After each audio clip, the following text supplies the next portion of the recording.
छात्रों, आज हम छायावाद के महत्वपूर्ण कवि सुमित्रानंदन पंत द्वारा रचित मौन निमंत्रण कविता को लेकर प्रस्तुत हुए हैं।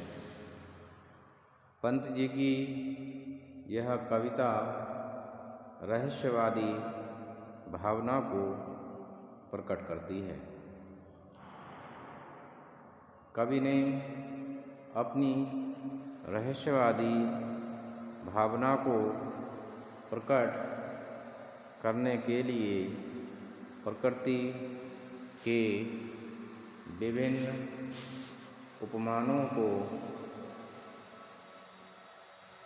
प्रयुक्त किया है। तो आइए छात्रों, आज हम इस कविता के विषय में जानने का प्रयास करेंगे कि कवि ने इस कविता में क्या कहा है।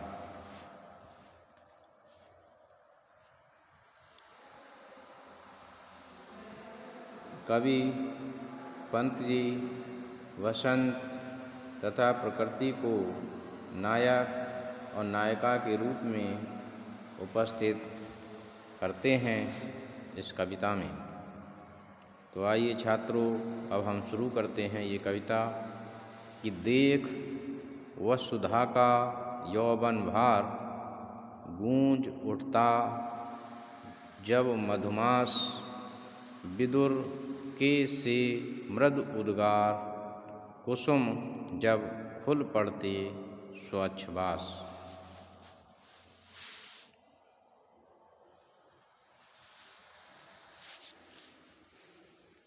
न जाने सौरभ के मिस कौन संदेशा मुझे भेजता मौन, कि देख वसुधा का यौवन भार। वसुधा अर्थात पृथ्वी, कि देख वसुधा का यौवन भार। जब पृथ्वी अपने यौवन पर होती है तब उसके उभार को देखकर इस चंचल वसंत के कंठ से सहज ही प्रेम के गीत फूट पड़ते हैं।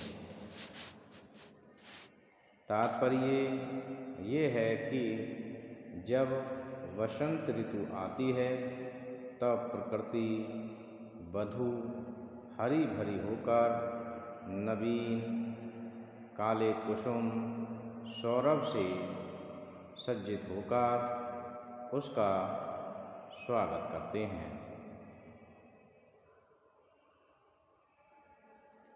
और तभी कोकिला का कमनीय कंठ स्वर भी अमराइयों में फूट पड़ता है। जिस समय अर्ध प्रस्फुटित कलियां कुसुमों के रूप में सौरभ विकीर्ण करती हुई खिलने लगती हैं तो उनमें से कुछ ऐसी अस्फुट ध्वनि निकल कर रह जाती है जिस प्रकार किसी वियोगी व्यक्ति के दुखी हृदय से प्रिय मिलन की असफल अभिलाषा अधरों से फूटकर वातावरण में खो जाती है। केवल व्यवस्था के उच्छ्वास के अतिरिक्त और कुछ भी नहीं रह जाता। उसी समय फूल से जो मधुमय सौरभ उड़ता है वह अपनी गंध के बहाने मुझे कोई मौन संदेश भेजता है। और आखिर वह कौन है? कवि ये पृथ्वी के माध्यम से, वसंत ऋतु के माध्यम से और संदेशा के माध्यम से रहस्यमयी भावना को प्रकट करता है। कि देख वसुधा का यौवन भार गूंज उठता जब मधुमास, अर्थात मधुमास कहते हैं वसंत ऋतु के लिए। जब वसंत ऋतु में पृथ्वी हर तरफ से यौवन से हरी भरी होती है और उस समय कलियां जो खिल पड़ती हैं और ऐसा लगता है जैसे विदुर और कैसे मृद उद्गार, अर्थात वियोगी व्यक्ति कैसे उद्गार मालूम पड़ते हैं कि वियोगी व्यक्ति के कारण कलियां इस प्रकार से फूट पड़ी हैं कि न जाने सौरभ के मिस कौन संदेशा मुझे भेजता मौन। और उस समय सौरभ अर्थात सुगंध से युक्त मिस कौन बहाने से न जाने कौन मुझे संदेशा भेजता है। ये कवि की रहस्यवादी भावना प्रकट हुई है कि क्षुद्र जल शिखरों को जब बात सिंधु में मत कर फेनाकार, बुलबुलों का व्याकुल संसार बना बिथुरा देती अज्ञात, उठा तब लहरों से कर कौन न जाने मुझे बुलाता कौन।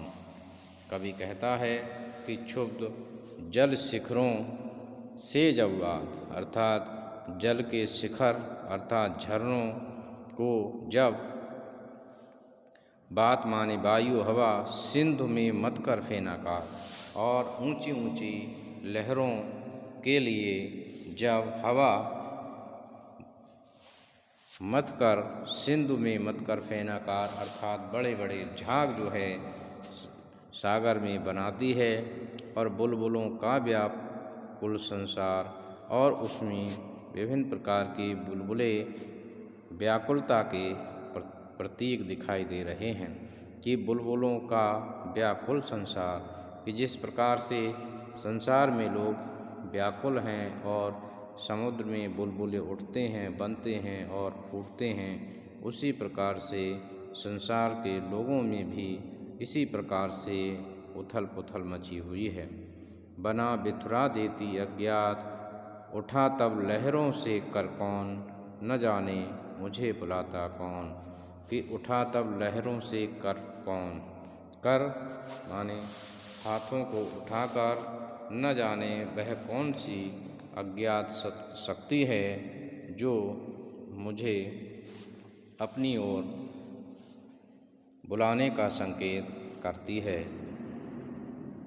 बिथुरा देती अज्ञात, उठा तब लहरों से कर कौन, कर माने हाथों से, कौन न जाने मुझे बुलाता मौन, अर्थात मौन रूप में न जाने वह कौन सी शक्ति है जो मुझे अपनी ओर बुलाने का संकेत करती है।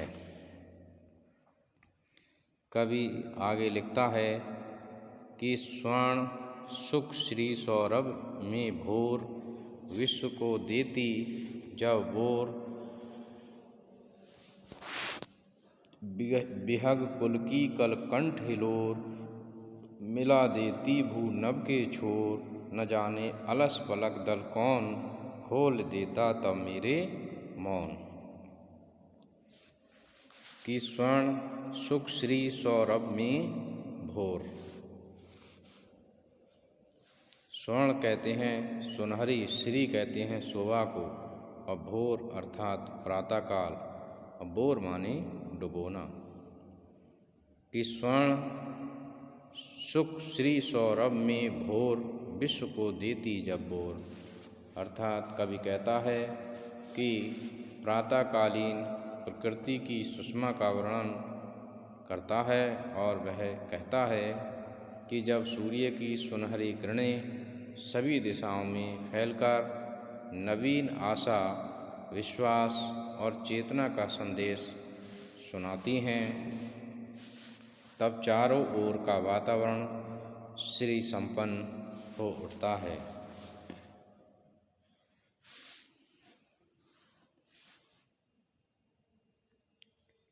कहने का आशय है कि प्रातःकाल में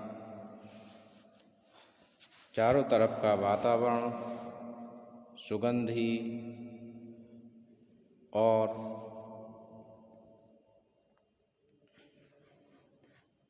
शोभा से युक्त हो जाता है।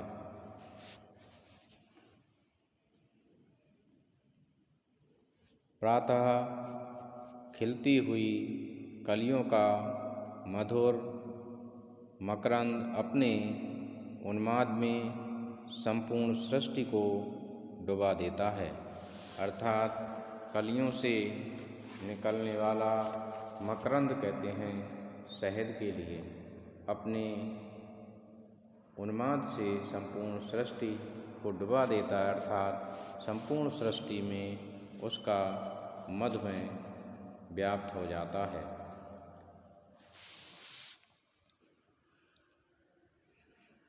बिहग को कर देती जब बोर, बिहग बिहग कुल की कल कंठिलोर, मिला देती भू नभ के छोर।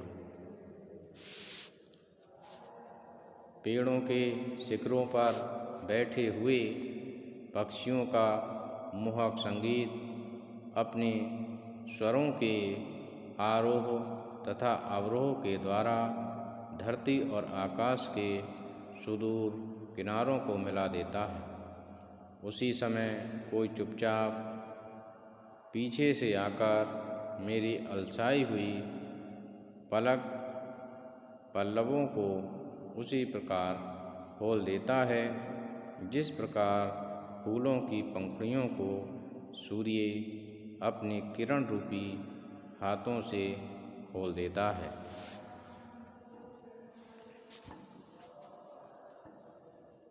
कवि ने यहाँ लाक्षणिक प्रकृति प्रतीकों का विधान किया है। स्वर्ण, श्री, सौरभ आदि आशा, विश्वास, नव चेतना के प्रतीक हैं। पीछे से आकर चुपचाप पलक दलों को खोलने में जिस क्रिया व्यापार का उल्लेख किया गया है वह निसंदेह प्रशंसनीय है। कवि ने इसमें प्रतीकात्मक एवं आलंकारिक शैली का प्रयोग किया है।